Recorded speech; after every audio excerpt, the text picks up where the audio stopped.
What if vulnerability, often seen as a weakness, was actually the key to courage, connection, and wholehearted living?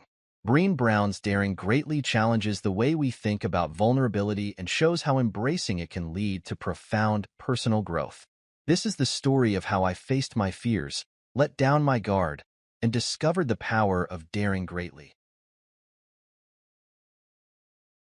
Brown begins by redefining vulnerability not as weakness, but as the courage to show up and be seen when we have no control over the outcome. For years, I avoided vulnerability, equating it with failure or rejection. But Brown's words challenged me to see it differently. Vulnerability is not about winning or losing. It's about having the courage to show up when you can't control the outcome. I started small, by admitting when I didn't have all the answers at work. Initially, I feared being judged, but instead, my honesty fostered trust and collaboration. In my personal life, I opened up about my struggles with close friends, leading to deeper connections. Vulnerability, I realized, wasn't about exposing my flaws. It was about being authentic and present. As I practiced vulnerability more intentionally, I discovered its transformative power. For example, during a work meeting, I shared my uncertainty about a challenging project. Instead of losing respect, my colleagues rallied to support me, offering valuable insights and solutions. Vulnerability became a strength rather than a liability. In my personal life, opening up about my insecurities deepened my relationships. Sharing fears and doubts with loved ones created a space for mutual understanding and empathy. Brown's lesson taught me that vulnerability is the foundation of connection, growth, and authenticity. Brown identifies common ways people armor themselves against vulnerability: perfectionism, numbing, and cynicism. These protective mechanisms keep us safe, but also distance us from true connection and growth. For me, perfectionism was my armor. I believed that if I could avoid making mistakes, I wouldn't face criticism or failure. But this mindset was exhausting and isolating. Inspired by Brown, I began to challenge my perfectionist tendencies by setting realistic expectations and embracing imperfection. One breakthrough came during a group presentation. Instead of obsessing over every detail, I focused on delivering the message with sincerity. The response was overwhelmingly positive, not because it was flawless, but because it was genuine.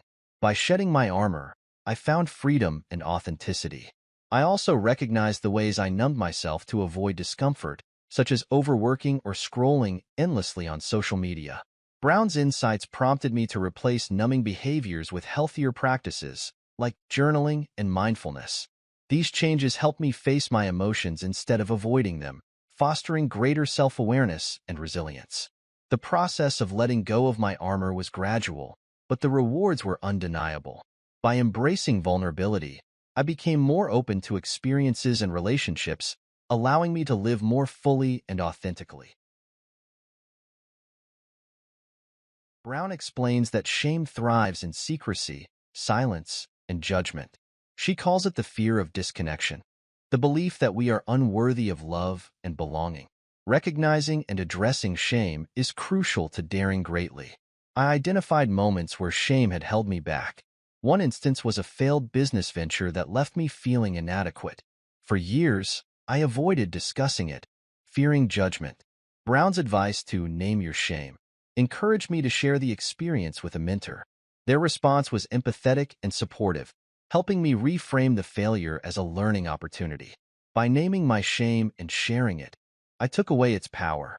Brown's work taught me that vulnerability is the antidote to shame, and that connection is built through empathy and understanding.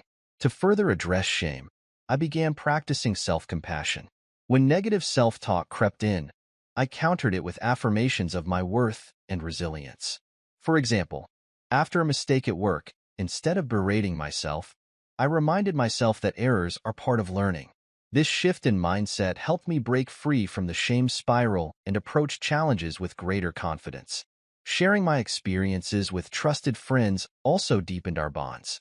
They, in turn, shared their own struggles, creating a cycle of mutual support and understanding. Brown's lesson reminded me that vulnerability doesn't isolate us, it connects us. At the heart of daring greatly is the concept of wholehearted living, engaging in our lives from a place of worthiness. Brown describes it as cultivating courage, compassion, and connection while letting go of comparison and fear. I began practicing gratitude and self-compassion as tools for wholehearted living. Each morning, I wrote down 3 things I was grateful for, shifting my focus from what was lacking to what I had.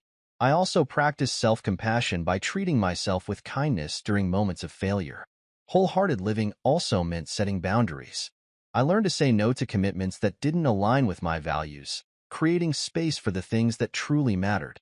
These practices helped me embrace my worthiness and engage with life more fully. I also started celebrating small victories, acknowledging progress rather than fixating on perfection. Whether it was completing a workout or finishing a challenging project, these moments of recognition reinforced my sense of self-worth. Wholehearted living became a daily practice of aligning my actions with my values and embracing my imperfections. Brown emphasizes that vulnerability is the birthplace of connection.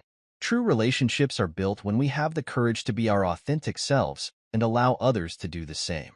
One significant moment came when I shared my fears about a major career change with a close friend. I expected judgment but was met with understanding and encouragement. This deepened our friendship and reinforced the importance of vulnerability in fostering genuine connection.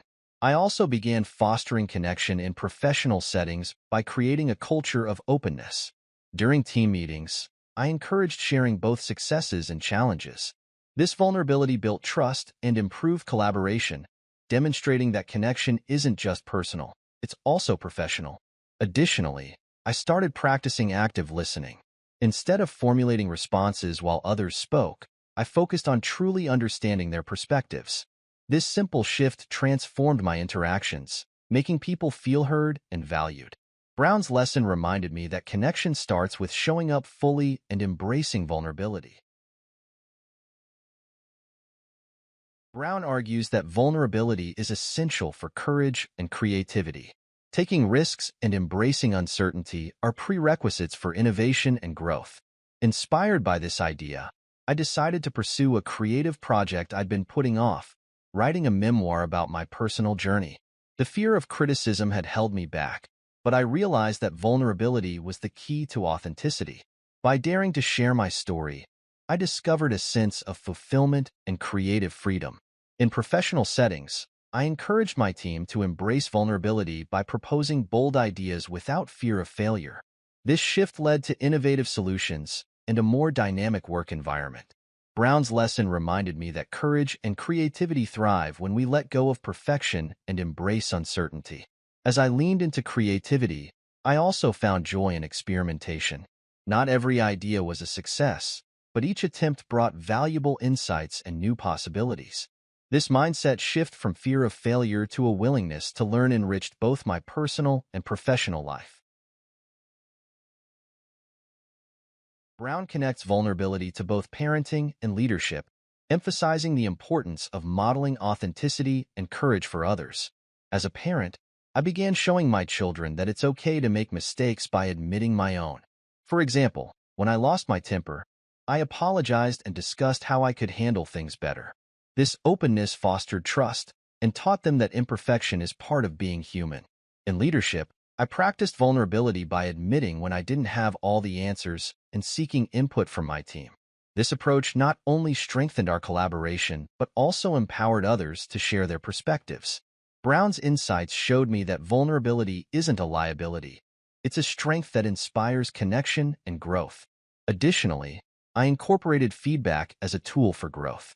Encouraging honest, constructive feedback from my team created an environment of mutual respect and continuous improvement. By leading with vulnerability, I cultivated a culture of openness and trust. Daring greatly taught me that vulnerability is the key to living a courageous, connected, and meaningful life. By embracing imperfection, challenging shame, and fostering authenticity, I transformed my relationships and my sense of self-worth. What would daring greatly look like for you? Remember, vulnerability isn't weakness. It's the courage to show up and be seen. Take the first step today and discover the power of daring greatly.